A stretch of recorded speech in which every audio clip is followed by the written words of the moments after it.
दिल्ली धमाके को लेकर एक बड़ी खबर अपने दर्शकों को बता दें। पंजाब के पठानकोट में एनआईए का एक्शन हुआ है। पठानकोट से एक व्यक्ति को हिरासत में लिया गया है। डॉक्टर बताया जाता है वो।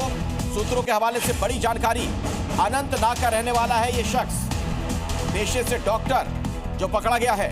पंजाब के पठानकोट में एनआईए का ये एक्शन हुआ है।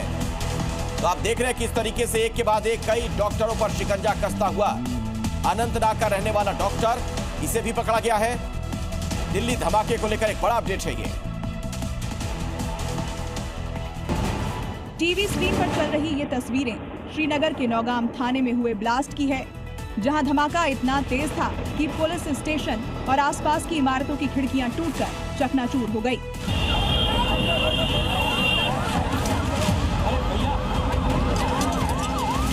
नौगाम के पुलिस स्टेशन में देर रात धमाका इतना था कि लोगों में अफरा तफरी मच गई। मौके पर चीख पुकार मच गई। आग की लपटें दूर तक दिखाई दी, जिसमें कई घरों को भारी नुकसान पहुंचा।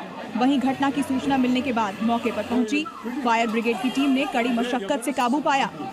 धमाके में 8 पुलिसकर्मियों सहित कुल 9 लोगों की मौत हुई है। साथ ही 27 पुलिसकर्मी, 2 राजस्व अधिकारी और स्थानीय नागरिक सहित कुल 32 लोग घायल हुए हैं, जिन्हें इलाज के लिए श्रीनगर के अस्पताल में भर्ती कराया गया। नौगाम में हुए ब्लास्ट के बाद जम्मू के कटरा में सुरक्षा बढ़ा दी गई है। मकान मालिकों से किराएदारों की पूरी डिटेल मांगी जा रही है। दिल्ली ब्लास्ट के बाद नौगाम में हुई घटना को लेकर जम्मू कश्मीर में सुरक्षा बल हाई अलर्ट पर है। जम्मू कश्मीर की धर्मनगरी कटरा में भी सुरक्षा कवच को मजबूत कर दिया गया है। एहतियातन जम्मू कश्मीर पुलिस और सीआरपीएफ की अतिरिक्त तैनाती की गई है, ताकि मां वैष्णो देवी के दर्शनों के लिए आने वाले श्रद्धालुओं की सुरक्षा सुनिश्चित की जा सके। वहीं कटरा में सुरक्षा को सुनिश्चित करने के लिए प्रशासन की तरफ से आदेश भी जारी किए गए हैं। किराएदारों का पंजीकरण अनिवार्य कर दिया गया है। मकान मालिकों से किराएदारों की पूरी जानकारी मांगी गई है। दिल्ली में हुए ब्लास्ट के बाद जम्मू कश्मीर के विभिन्न इलाकों में सुरक्षा कड़ी कर दी गई है। इसी बीच आपको बता दें कि धर्मनगरी कटरा में भी सुरक्षा जो है वो उसके कड़े इंतजाम कर दिए गए हैं। खासतौर पर सीआरपीएफ एसएसबी के साथ जम्मू कश्मीर पुलिस के स्पेशल ऑपरेशन ग्रुप को लगातार यहां पर तैनात जो है वो किया गया है। पूरी तरह से अलर्ट मोड पर रखा गया है। इसी बीच एक बड़ा आदेश जो है वो एसडीएम कटरा द्वारा भी यहाँ पर जारी किया गया है, जिसमें धर्मनगरी कटरा में जितने भी लोग किराए पर रह रहे हैं उनकी जानकारी माली मकानों को देने की यहाँ पर आदेश जो है वो जारी किया गया है। जम्मू से रजत वोहरा की रिपोर्ट। दिल्ली धमाके की जांच के बीच एजेंसियों ने एक बहुत बड़ा खुलासा किया है। जांच में यह पता चला है कि आतंकी आदिल का भाई मुजफ्फर राठर दुबई से बैठकर मॉड्यूल चला रहा था और वो करीब 5 साल से इस गतिविधि में सक्रिय था। दिल्ली धमाके के बाद से देश भर में ताबड़तोड़ एक्शन जारी है। सुरक्षा एजेंसियां एक के बाद एक कार्रवाई कर नए खुलासे कर रही हैं। इस बीच आतंकी गतिविधियों में शामिल आदिल अहमद के भाई को लेकर एक बड़ा खुलासा हुआ है। जांच में पता चला कि आतंकी आदिल अहमद राठर का बड़ा भाई मुजफ्फर राठर दुबई से आतंकी मॉड्यूल चला रहा था, जो करीब 5 साल से इस गतिविधि में शामिल था। बताया जा रहा है कि मुजफ्फर आतंकी मॉड्यूल और अफगानिस्तान में बैठे पाकिस्तानी हैंडलर के बीच बिचौलिए का काम करता था, जो 3 साल से आतंकी डॉक्टरों का नेटवर्क रॉ मटेरियल इकट्ठा कर रहा था। साथ ही फंडिंग से लेकर विदेशी यात्राओं की योजना और टिकट बुकिंग का पूरा खर्च भी उठाया करता था।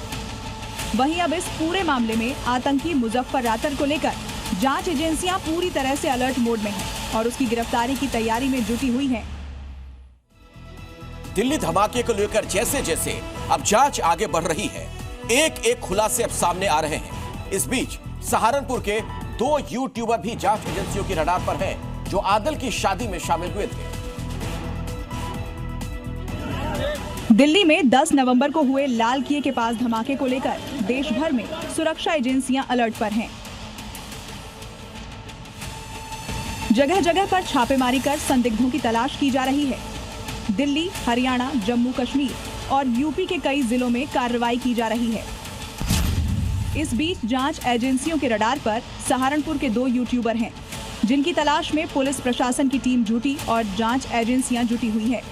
जानकारी के मुताबिक ये दोनों यूट्यूबर वही हैं जो श्रीनगर में आदिल की शादी में शामिल हुए थे और डॉक्टर आदिल और डॉक्टर बाबर के करीब बताए जाते हैं। जानकारी के मुताबिक 1 नवंबर से 7 नवंबर के बीच तीनों के बीच कई बार चैटिंग और बात हुई। जांच में यह भी सामने आया कि धमाके से पहले इन लोगों के बीच 200 से ज्यादा मैसेज एक्सचेंज हुए थे।